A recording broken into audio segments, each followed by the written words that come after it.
I'd like to call the meeting to order, and I first want to apologize. This is my last meeting. This is my worst performance from coming from the executive committee to the meeting, actually 45 minutes late. I try to be on time and didn't do a very good job on this one. So, but first I'd like to turn over to Dr. Kelly, please. Thank you. I just wanted to begin the meeting this evening by asking for a moment of silence in memory of Chris Forbes, who was a dedicated and loyal employee here for over 19 years in our facilities department. He was head of the unit. He always had a smile on his face. He always had a kind word to say, and not to mention how beautifully he performed his job. So I want to just take a moment in his memory. Thank you.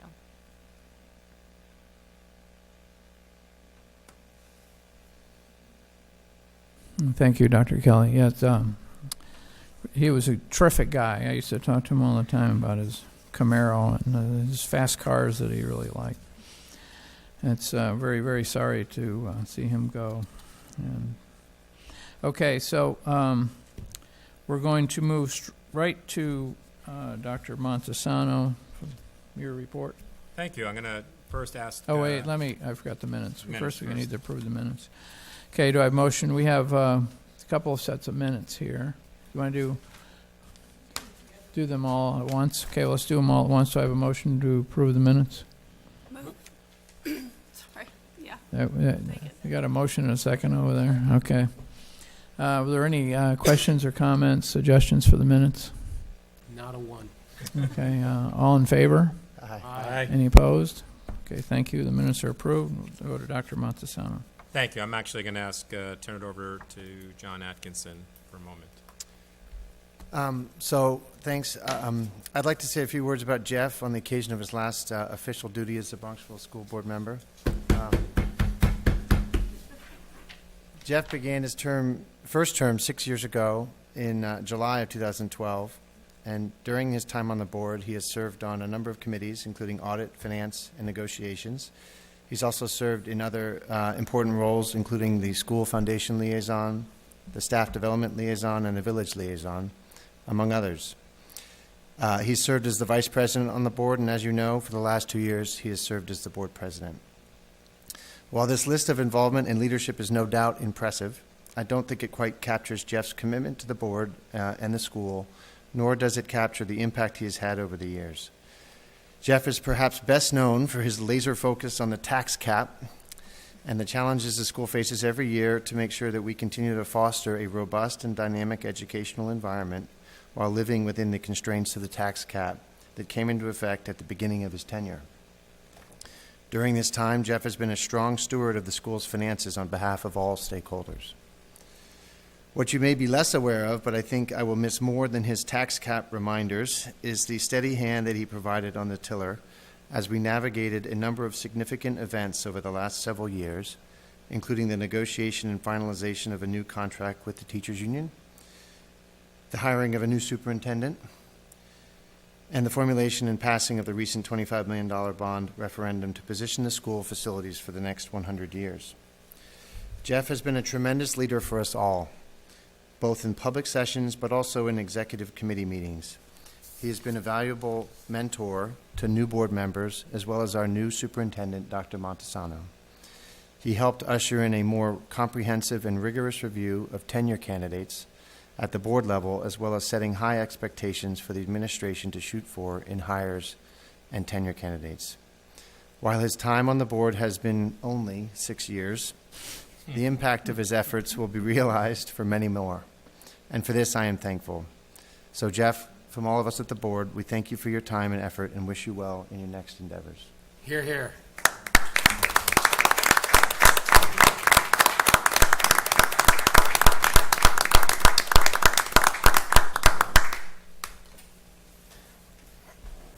I wasn't going to say anything, so but I will say that when I was brought on by the NPC, they told me that if the NPC approves you, then you're a slam dunk. And then right after that, 2 other people ran against me, and So then it became, because I didn't want to get into a political thing, and then it turned into that. But I was chosen, I think, because they said we have to get costs down, we have to stay under the cap. So there was really a one constituency sort of view at the time from the NPC of the most important thing is the village taxpayers, which are important. And you've all heard me say that we really have three constituencies. We have the students, we have our employees, which are our teachers and our staff, administrative staff, and then we have our shareholders, if you will, and we have the village taxpayers. So it's the same as most any other business, but we have to balance all those needs. And so this is obviously it's a team effort, and it puts a group of people together from the community that have a common interest. And I've worked with great teams, and we've worked together well. And I would just encourage the board also to do whatever you can to continue to work together well.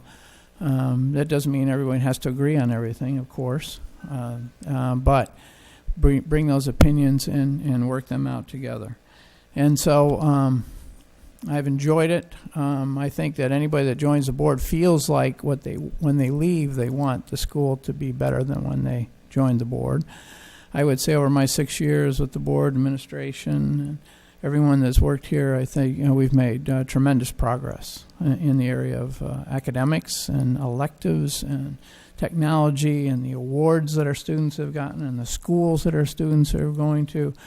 With the new faculty that we've brought in, outstanding new faculty, there's a new energized. In fact, Mary Jeffra is still on the staff development committee. She called to say there's an incredible energy now in that committee that didn't used to exist, and that's attributable to the teachers that we have and the leadership that they're getting through administration.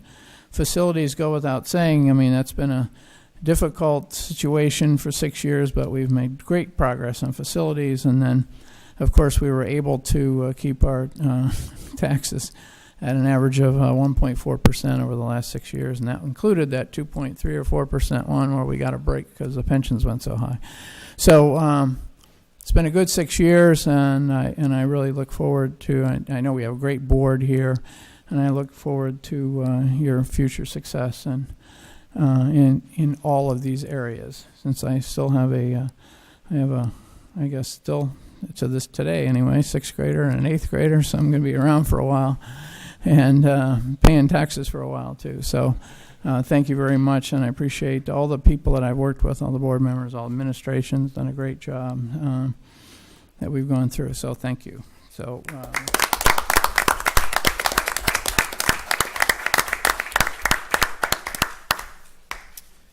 Thank you, Jeff. And for my 2 cents, I appreciate all your contributions and the mentorship you provided for me. I especially like the hiring the new superintendent part the best. But So did I. Yeah, so did I. But I appreciated the guidance and the leadership you've provided for us and helped me quite tremendously over my first year here getting acclimated to the district. And I'm always amazed at the number of calculations you can do in your head before I get even a calculator started. So appreciate that as well. So thank you, and you'll be around, and I'm sure I'll see you much more. So you won't be getting those calls, though. See, that's the, I'll be that's getting the different benefit. Like 8 o'clock at night, calls Roy to his cell phone. Is this what we're doing? Right. It's all good. So thank you, Jeff. I appreciate it very much.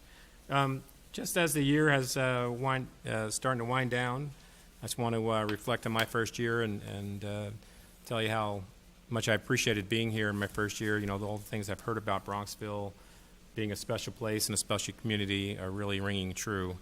And I'm still amazed how the school really is the center of the community, and everybody really rallies around the school and what it stands for and takes great pride in the work that we do here.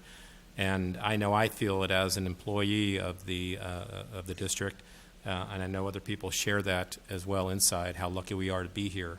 And so I'm very fortunate, and it's been a great year for me personally and professionally, and I look forward to next year with a lot of enthusiasm and excitement, a lot of work to be done still, so we'll get going. I thought as part of the report, I'll ask Dr. Ketke to provide a quick summary of some of the things related to the Bronxville Promise and some follow-up on the Bronx River research that you might be interested in, because we had those the students in earlier, and they've done some follow-up work since then. So we thought we'd prepare a brief presentation by Dr. Ketke. To make End up of for the year. Mr. Rohr's argument. I try. I really do make an effort. Okay, before I begin tonight, just a special announcement. It is really my great privilege to share with you that this morning, Bronxville students Sophia Riccarini, Sabrina Melenkoff, Grace Sperber, Emily Perry, and Charlotte Dotson won first place at the national competition for National History Day. You may recall their project was a group exhibit entitled The Arusha Accords, a Genocidal Compromise. These students took feedback from every level of competition, including local, regional, and state, and incorporated that feedback into their work and went down to College Park and brought it home for us. At Nationals, they were interviewed by judges who are college professors and historians, most of whom had firsthand experience in Rwanda after the genocide. And these students, as part of being first place winners, are named as National Endowment for the Humanities Scholars. So it's an amazing honor. It would be I would be remiss without thanking Christina Rydell and Dana Landesman, who brought this work to our school, as well as Bill Meyer, who also worked and coached students who participated, and the foundation, who funded some of the coaching and the experts brought in to help those students who were moving on in the competition refine their projects, as well as Jack, who has a long history with National History Day, who supported us as well. So it was really just a wonderful day hearing that news. We are so thrilled for them, and we look forward to welcoming them back to school tomorrow as national champions. So that was a wonderful news we received today. So as Dr. Montesano shared, I'm going to follow up on some of the innovation work that we had done this year. This was a theme in terms of curriculum work and assessment work. And just to return to, Connie, next slide, if you will. Our development process, we began last June defining what it means to be an innovator, what are the skills necessary. We designed curriculum and corresponding assessments. We gave students feedback through that process. And at the end of the month, in a few short days, we will be gathering together across the districts to look at across the schools, to look at about 20 new units that were onboarded around this and look at the student work to see if it reflects our original ideals, and then redesign that curriculum, as need be.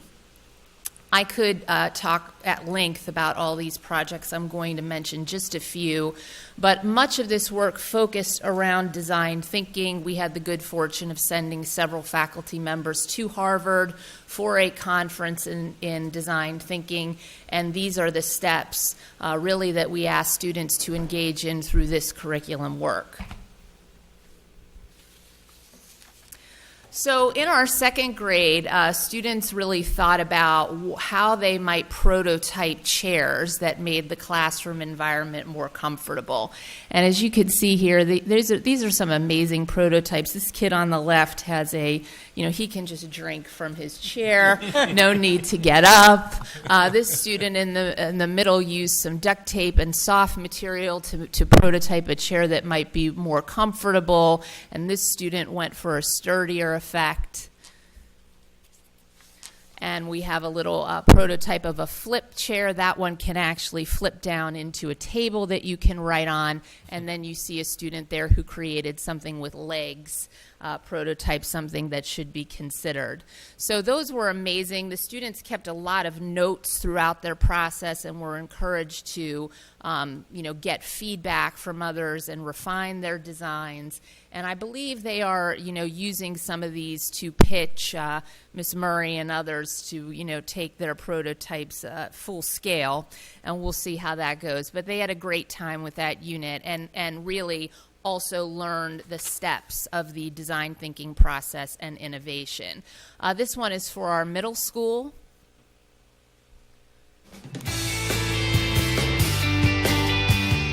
So this year with 7th grade and 8th grade, we've been looking for opportunities in our curriculum to incorporate physical computing.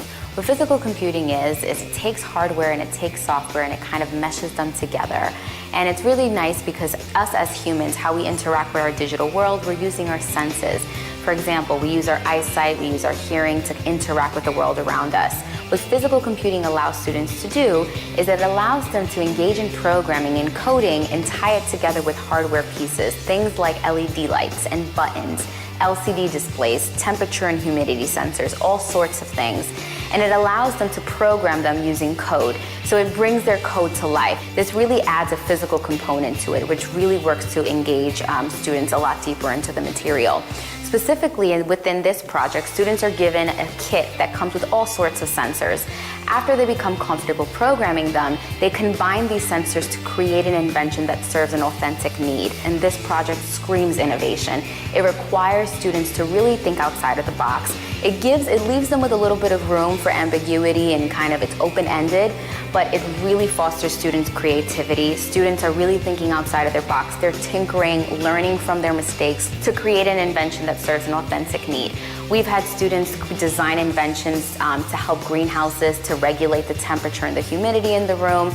We've had students design security and alert systems. We have alarm clocks, and the possibilities are endless. And what's really beautiful about this project is that all student outcomes and all of their assessments, they all look so different. The products that they're turning in all serve authentic needs, but they really do reflect their individual interests. So it's a really interesting product. This was an example of design thinking with physical computing, and there was an emphasis here on an authentic and felt need that students were designing for. I should also mention that this week is our I2 Learn Week. We have students in the 6th grade prototyping water filters, air filters, atmospheric pressure suits for, life on the moon. Our 5th graders have sewed a friendly monster, and coded it to play songs, and our 4th grade is exploring ecosystems. So those are additional innovation projects that we have improved and onboarded this year. Lastly, I just wanted to take the opportunity to follow up on our students from the Bronx River who created the probe. I'm going to show you 2 videos, very brief. One is their description of the probe, which I think is worth hearing, and then the second will be about what the educational value was in this experience. Okay, so why don't you tell me a little bit about these 4 probes and what you have here? All right, so here are 4 probes. Here's oxidation reduction potential. Here's pH. Here is dissolved oxygen, and here is conductivity.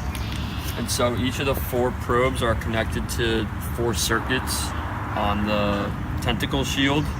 And so what these do is they're connected to a power source that's in here, and then a clock that's in here, so the data can collect data continuously for each of the 4 data points. And so this provides the power and the memory as well. And then we have a lot of batteries back here, which are all connected, and then all to this single slot. And if you plug that in, these will light up. And Okay, so they're describing the probe there. They are about to place it into the water.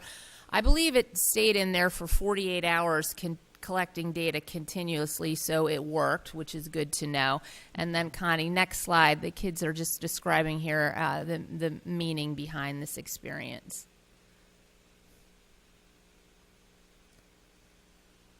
Okay. So what was your biggest learning experience in this whole project? I know you haven't finished yet. We're about to launch it, but what did you learn the most or get the most out of doing this? Probably just the whole engineering side of it. Yeah. I mean, I didn't think I would be doing this ever in high school, and I just think it was a pretty interesting process since I've been doing research on the river for a few years now.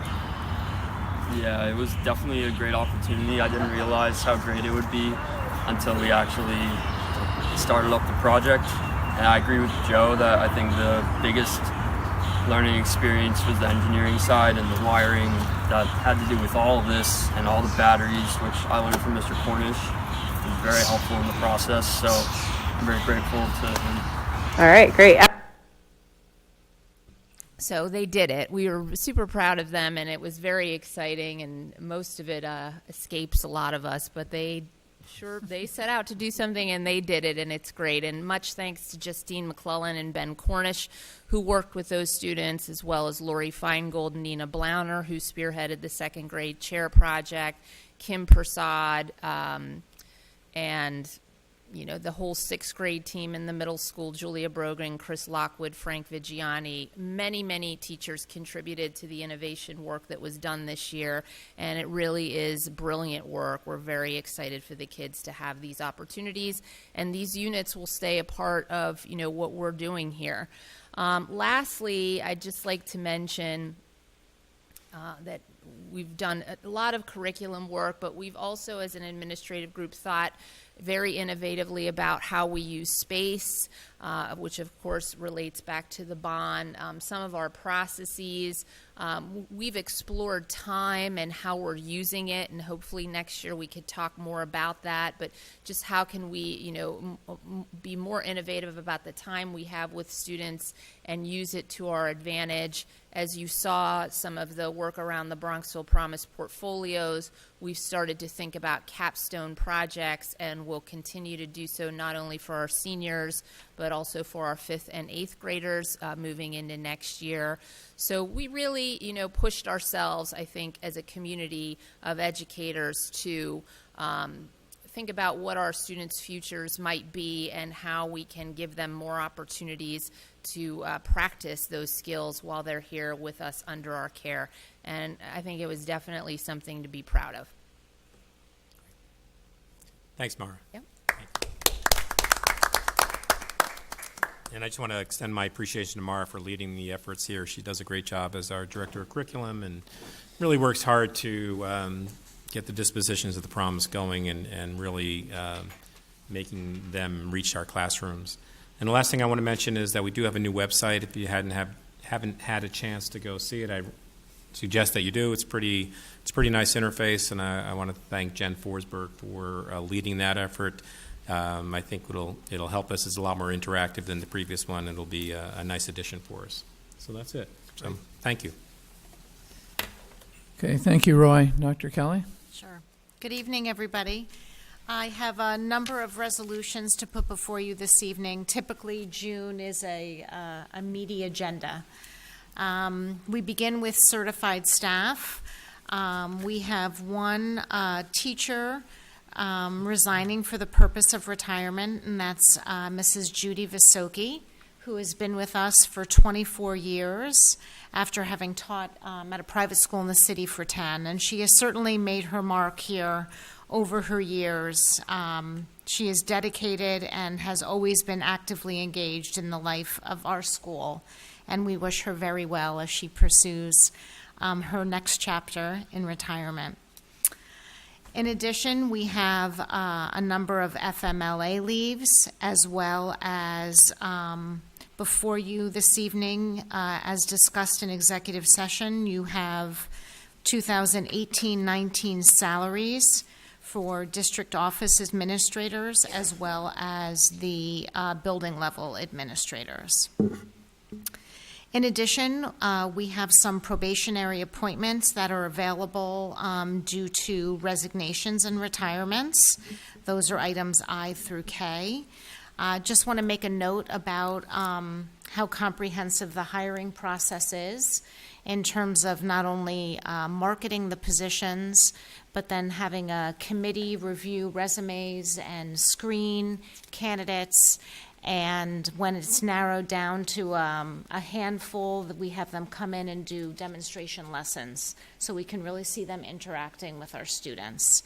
And then a recommendation is made to me and Roy, and we meet the candidates before making the final offer.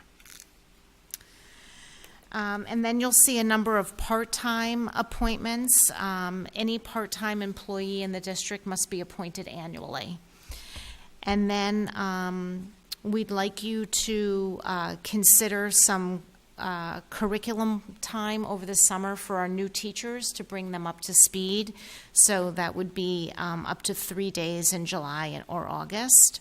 And we do have a slight revision to the teacher mentor list, only because as we have leave replacements coming in, we want to make sure that they are adequately supported.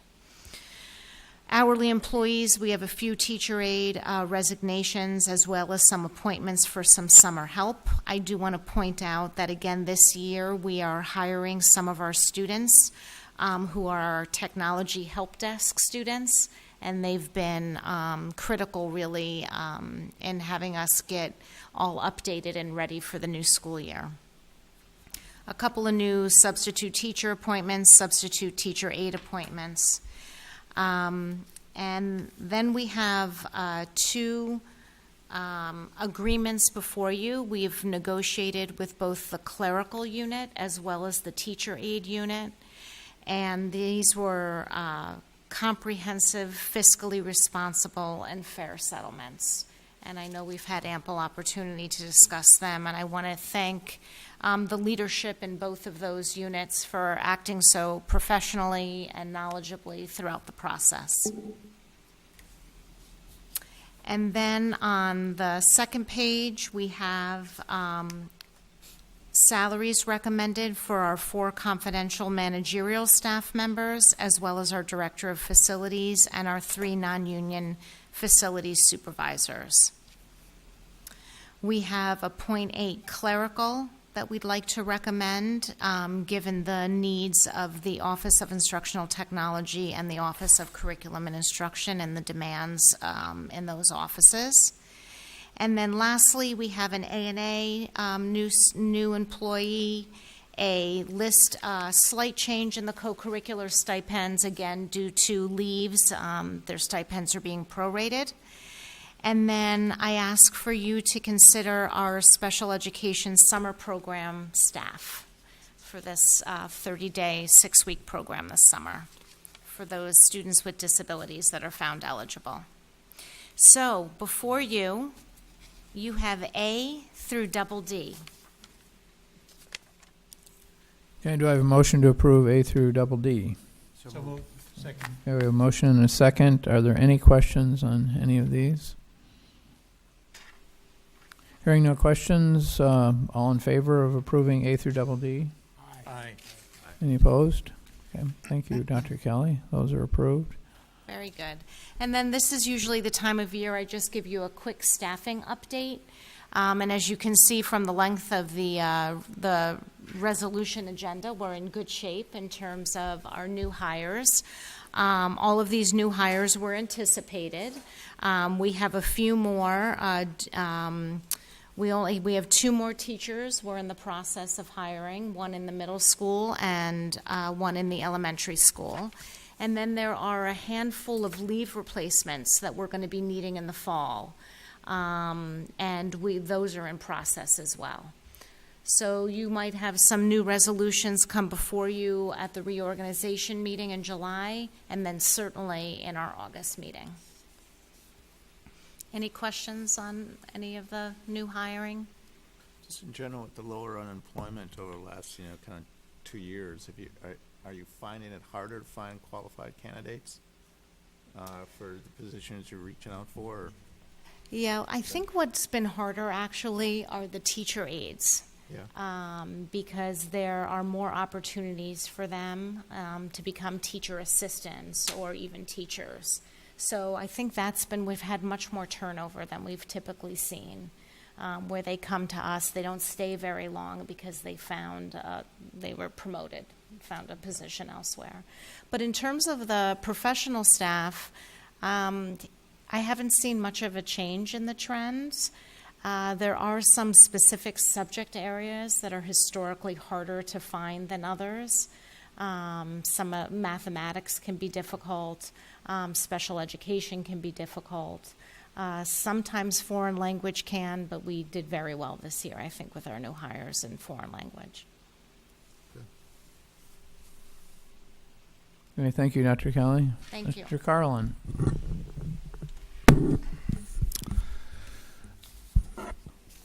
As Rachel said, we have a meaty agenda. I think the next two, between this and the reorganization meeting and even the August meeting, there's a lot of financial action items as we close down one year and begin another. I think the next item on the agenda is the risk assessment.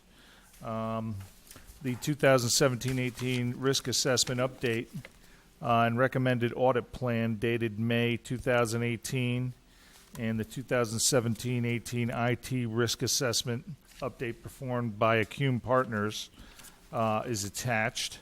It was reviewed before the final document came out with the audit committee, and the focus area we agreed on to recommend was debt, investments, and cash management, seeing as though we're heading into a great deal of borrowing and a rising interest rate environment. So they'll be in probably the next week or two to perform that and give us a report by the end of the summer when we convene, hopefully for the August meeting. So there is I'm just do we have to approve this? Yes, now? we have to accept the risk assessment. No, I think that those are appropriate areas to cover for this year. Do I have a motion to approve this? So move. We have a motion and a second. All in favor? Aye. Aye. Aye. Okay, any opposed? Just curious, when did Acume, when did they do an internal risk assessment and internal control review of our procurement? They were working probably end of April, early May. No, I mean these guys. When was the last time we did procurement for Acume? Oh, procurement? A couple of years ago, I believe. Oh, okay. I was just curious. Yep. We should pull that report out. Okay. Okay. Next. Next, we have 2 months' worth of financial summaries. I'll go straight to May. I'm projecting a surplus in the neighborhood of about $700,000, which more than covers the allocation to offset next year's tax levy of $500,000. We're closing down purchase orders and just doing the final payrolls over the next 2 weeks. So I think we're closing the year in decent financial shape, and any money we do have left over beyond the 4% of next year's budget that we're allowed to keep in undesignated fund balance, we will be transferring in resolutions a little further down on the agenda to either increase our reserve for liability and casualty claims to appropriate and allowed levels under law, and then moving money also into the construction reserve. So the line reserve for encumbrances for next year is now you do that usually at the beginning of the year? Those are purchase orders that are Right. carried over that haven't been closed out. You We don't haven't have received the you goods. don't have an estimate for that. Will that change the amount that we? It's usually anywhere between 100 and 300,000, but it won't. That is already counted in encumbered. You know, it just won't move from encumbered to expended by the end of the year. So it's not. So it's either in the surplus or it's in. It's already accounted for either in the encumbered column or by the end of the year in the expended column. So it will have no impact on what the surplus will be. So the right-hand column, just so I can't see it very well, and I don't have it right in front of me, but the right-hand column is the 18, or is the right-hand column the, right? Reserved, yeah. Yeah, the right-hand column for the reserves column. Yeah, the rating column. That's the 18. Yeah, so that's that's what I projected for the end of the year. That's what I mean, but you have 211 and 17 and nothing in 18 for that. So Yeah. So what would that? So when you put a number in there, let's say it's 200,000, I assume that's what is going to change? There's going to be a reserve for encumbrances. We have it every year. There will be. Most likely, it will be the. There will also. Where is it? The unallocated current year surplus deficit, that line will change somewhat. Because that's where the transfers are going to come So from. that's basically it. That's Yeah. basically, It'll you're go going up, to it'll move go that down. up to the encumbrances. Okay. Exactly. All right, that's what I was thinking. Okay. Yeah, so I just want to make sure I'm looking at the right columns here, Dan. So if I look at equipment, the second line down, I look at 2017-18 adjusted budget, I got 399, 852. And Yes. we're looking, oh, sorry. All right. And then I have projection, I get the same number, 399, 852, but then you have an expected balance of 20,000. And that's, I have the same question for contractual right below it. They seem to be the same number, but you have an expected balance of 100,000, which then foots down into your 698 eventually. Yeah, it must not. I'll get you a revised copy. It must not have carried over. So the way it's supposed to work is, like, take personnel, the 200,000 is the difference between the adjusted expected. budget and the projected level. Exactly. For some reason, it didn't hit those cells. I'll get you a revised copy. So we think the projected, just to stay with the equipment, because that's the easy one to do, we think that's going to be 379. 379, yeah. Okay. So it would reduce the projected, but it wouldn't change the expected balance. Got it. That's where. On the adjusted budget versus original budget, it says there's 211,000 of purchase orders carried over. Yep. Why does that impact the personnel line?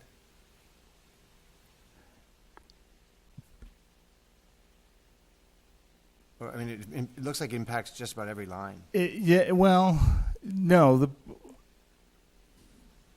personnel. It's your year-end payables, right? It could be year-end payables. We have payroll encumbered that may not have been paid out. It's not just purchase orders, it's just. But it would be very, very. It was the bonuses in the BTA contract. That's what it was. Okay. Settlement. Okay. Right. Thank you, Kathy.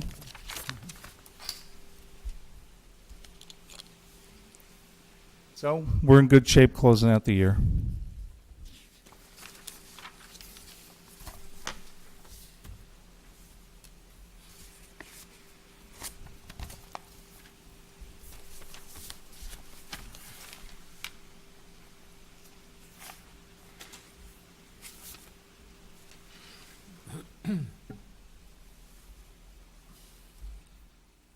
So we're on financial action items, Connie? All right.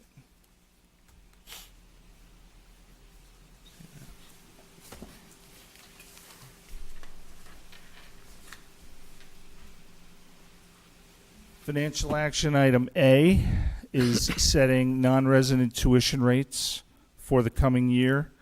These were originally developed through the Seneca Falls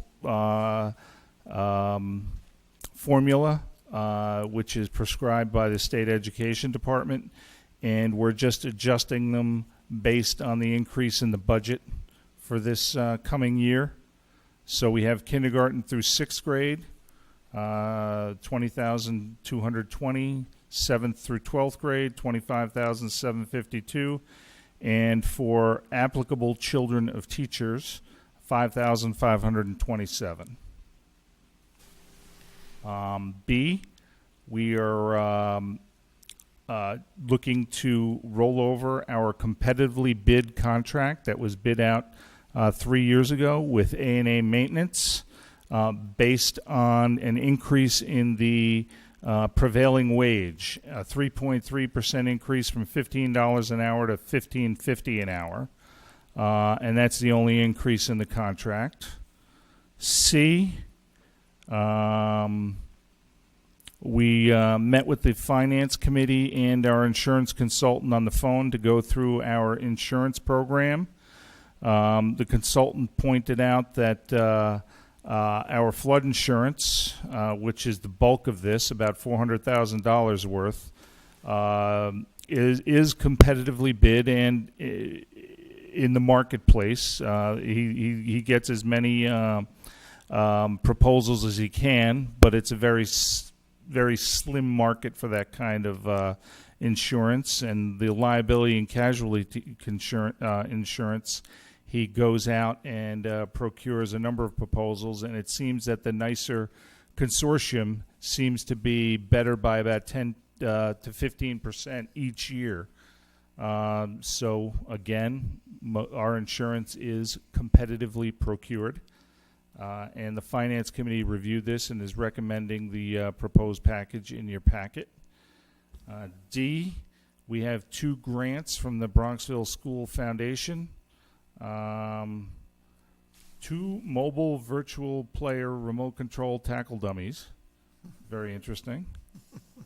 And designated fund for special education for to be used along with some general fund money for improving 4th floor resource rooms, which did not wind up in the final proposal for the bond issue. So we're excited to be doing that work this summer. And we think we have a plan to really spruce up those rooms. So thank you to Rachel and her staff for coming up with that. And then E, the transfers I mentioned before, just with any excess funds, moving it from increasing the reserve for liability casualty claims to 3% of next year's budget, and then anything left over, moving that to the reserve for construction projects. And So that will be effective effective June 30. Effective June 30. Effective Okay. June 30. That's why we need the resolutions now. Right, okay. F, we competitively bid out our rubbish removal. We paid about $28.3 thousand for the current year. Next year it's going to be about 31. We only had 1 bid, but it was advertised and circulated. So that's within the budget for rubbish removal. So we're looking to approve that. And then finally, there are 2 special education settlements that the board has been privy to. Just one, I'm sorry, just one. For a student for services and transportation for the next, I guess, 4 years, or past years, 2 past years and 4 prospective years. So I'd ask the board to approve these. If there's any questions, I'd be happy to. Okay, with respect to tuition, I know we go through this and we increase it based upon budget. How does our tuition compare to other schools in Westchester or similar? It's high. It's like probably what was towards Scarsdale's the top tuition? quartile because it's formulaic, and our per pupil spending is among the highest in the county. So it's we're not based the up- highest, but we're among. So it's based upon that. It's not directly based on it. I mean, but it's not the same as our No. per pupil because our per pupil No, funding certain is higher than exactly. that. Only certain budget components. And are as far as considered. the 5,000 and change for teachers, is that how does that compare? Is that a customary thing across the? There was, for the longest time, up until about 4 years ago, the contract Right. before this one, there was no charge for teachers. I think I don't know what other districts charge. There are a lot of districts that charge nothing. There's maybe some districts out there who charge full tuition, but I think this is competitive, and I think we're in a little different situation since we have such limited space. Mhm. We're constrained by our space versus having several middle schools or several elementary schools and in a large high school. And we're careful with accepting tuition students that the marginal cost is very low, so the reward is high, especially with non-residents who are not the children of teachers. Right. Okay, thank you. Are there any questions on any of the other resolutions that were described? All the way through G is the last one. Okay, do I have a motion to approve A through G? Second. We have a motion and a second. Any other questions? Okay, all in favor? Aye. Any opposed? Okay, thank you. Those are approved. Thank you. Dan, Thank you. do you have a facilities update for us? I do.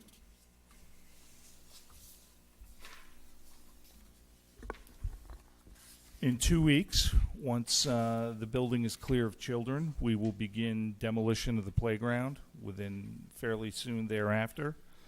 Work is scheduled to begin by the end of the month or very early July. We anticipate completion well before the return of students, and we're very excited with the plan. It's within the budget for the project, and we're raring to go. That'll be the first step on the large bond issue. Beyond that, Chambers Field, the track and the pumps and the playroom ceilings were all separated out for earlier approval. Just this week, the final project, the final package for that was submitted to SED, and hopefully we'll have a schedule for an expedited review very shortly. So we're looking forward to the possibility, again, we don't know, but a late fall, early spring, or late fall start with possibly spring completion, or definitely summer 2009 completion of Chambers Field, and the pumps will be ordered as soon as we get a go-ahead from SED with the expedited review, and they'll be installed, with the contractor whenever they become available. As of now, we have no indication of the lead time, but we'll keep you apprised. And we had a long discussion regarding insurance with the pumps, and our consultant is going to take a two-pronged approach. The first is once we get the 5 in place, hit the carriers for reduced premiums, and then also take a good hard look with the engineer at the need to carry the level of insurance if it's still necessary with the 5 pumps. So we're going to be working on that. And then we have a facilities committee next week, which there's a few very important design and budget issues that we have to discuss. And so we're looking forward to that. If I could just interject, Dan, we also had a meeting with LAN just the other day, and they're on schedule, on their the schedule they provided us. They're on target with that in terms of designing the plans. They're about 40% of the way through that. They are hoping, they're expecting to be done with the design plans for submittal sometime by the end of October. And after that, the process goes to the state and everything else. But as Dan mentioned, they'll be at the facilities committee meeting next week, and we'll have some decisions to make at that point. Have you talked to them about the library? I did. Yeah, we brought that up to them as well. We're going to have a separate meeting with them to, we gave them a hard copy of the plans to review. And then we need to have, I'm going to get a kind of stakeholder meeting, if you will, with them to look at the plans again, to see if it should be re-engineered. Do we still have the same need that we once did, those 2 side rooms? Because we now have the 3rd floor ones as well. So those are kind of discussions we need to have. And then decide whether we want to go out separately, which would expedite the library renovation, or does it make more sense to try to encompass it with a larger bond to get better pricing? So that's where I'm at with that.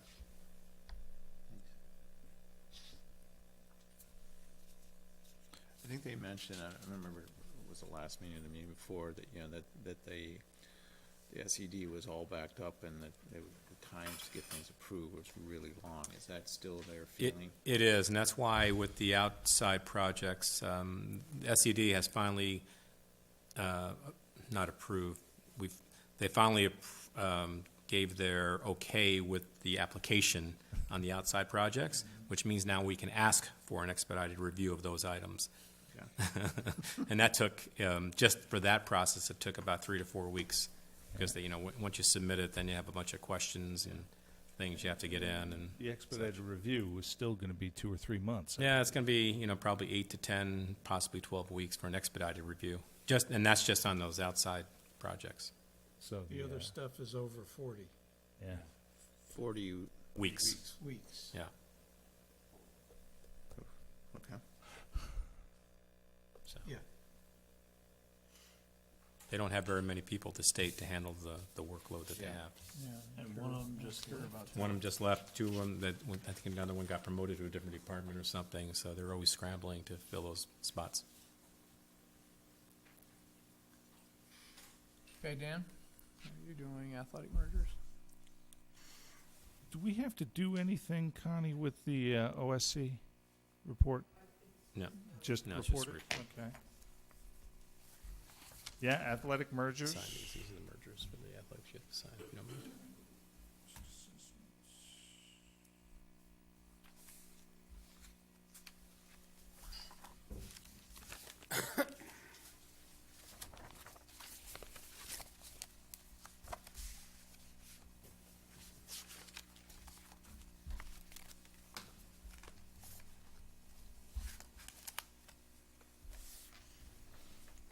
As the board knows, we are a small school who likes to provide as many opportunities for our students as we can. So we have athletic mergers for the coming year. Ski remains the same. However, we're adding softball for the coming year, I believe.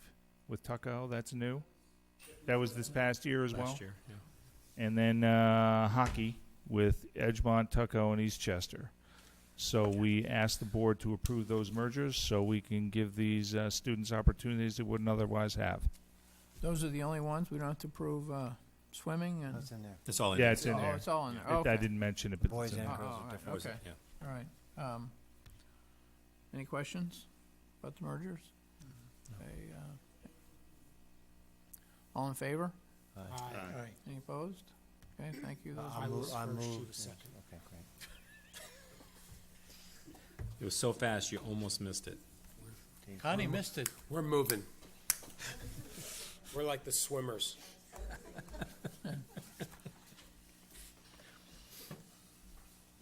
Then we have a textbook approval. Mara found a new textbook. There you go. I've read significant portions of it. It's kind of good. It's got Abe Lincoln on the cover. It does. Can't lose. Do I have a motion to approve the textbook I move. change? Any a Second. second? We have a motion and a second. All in favor? Aye. Aye. Any opposed? Thank you. Suitable for coffee tables. Suitable to keep a door open, too, given size and weight. To hit your fellow board members. Yeah. Thank you very much. Yeah, right. Thanks, Dan. Exactly. My pleasure. Okay. Committee reports. Is that it? Committee reports, and then there's an action calendar or resolution you have to do as Okay, well. committee reports. We've talked a lot about the finance committee. Is there a report from the finance committee? Any other committee reports? Some Facilities of committee? these will be weak. Okay, And you have anything to- else? You have to approve a resolution just to setting the date for the reorg meeting as July 10th, because it's outside the. July 10th, did everybody sign off on that date? No. Oh. But I shall be there nonetheless. Okay. Okay, we have a motion for the reorg meeting to be on July 10th. Do I have a motion? Move. A second. All in favor? Aye. Any opposed? Okay, July 10th it is. And you'll have a lot of things to cover that meeting. We will indeed. It'll be a lot of fun. You want to come back? I remember Going to watch it on It's a TV? very eventful meetings. And, no. You get to sign up for all your committees. We'll Who's save gonna- you a seat. So I assume Mr. Atkinson's going to be in charge of keeping track of who wants to be on what committee before they get there. Right. Okay. Any public comments? Thanks, Jeff. Okay. Yes, thank you. Okay, no public comments. I have a motion to adjourn. So moved. Meeting is adjourned. Yay.